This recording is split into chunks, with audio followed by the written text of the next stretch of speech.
Coming up on the Streaming Insider, a new Android TV box directly from Google, and this startup is bringing cable over the air, and the West Wing is coming back. Kind of. We explain this and so much more coming up on the Streaming Insider.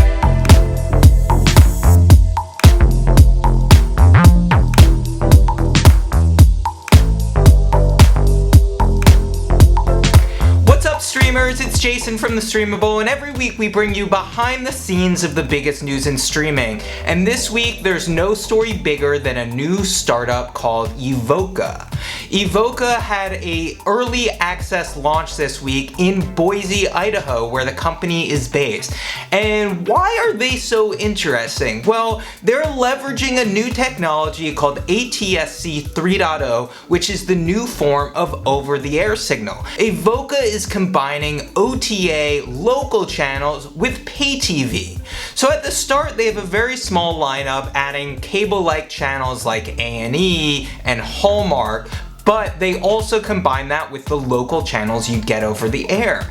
And they've built their very own set-top box called Scout, which not only will give you a grid guide to access those channels, but they've also enabled the ability to play streaming apps as well. While none of the big names are there right now, like Hulu and Netflix, they expect to add them in the future. So if you're in Boise, Idaho, starting September 1st, you can sign up for their early access program. It costs $20 a month. It will go up to $50 starting next year. So part of the reason they're starting small is their channel lineup just isn't comparable to even live TV streaming services like Philo and Sling. But the big sell is that technology is incredibly more efficient. The company CEO told me that the same signal that went out to 20,000 people streaming on a live TV streaming service would be 1,000 times less bandwidth using Evoca's technology. So from Boise to Denver, the final regional sports network that wasn't available on streaming is now available.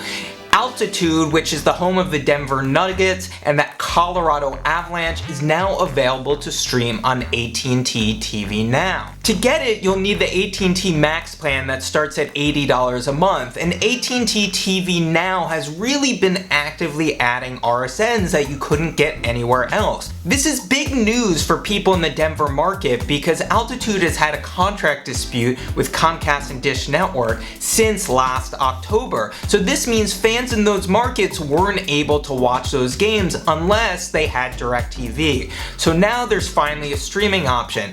It's certainly not cheap, and there's probably a lot of people who are going to sign up for an out-of-market package and use a VPN, but at least finally there's a truly legal way to stream Altitude in Denver. From Denver, we're going all the way to DC, and the West Wing is coming back to HBO Max.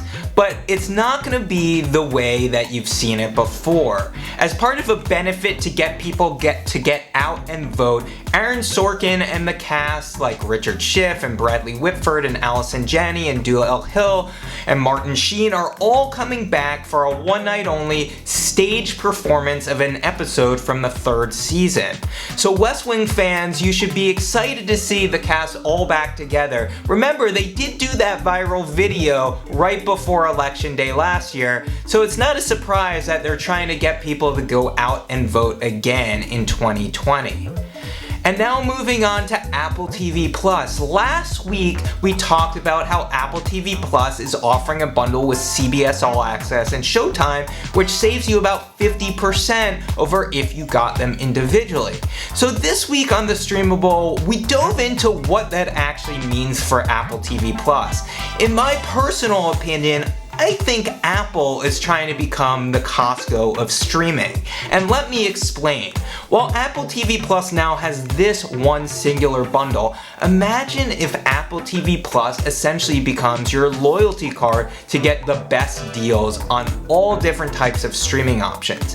When NFL Sunday Ticket is up for grabs next year, maybe Apple TV Plus becomes the home for it. And what that would mean is Apple TV Plus subscribers might get it for $150 while everyone else will have to pay $250. So your $5 a month plan that you're paying for Apple TV Plus right now gets a small set of content, but imagine how important it will be when you can get discounts on everyone else's content by just being a subscriber.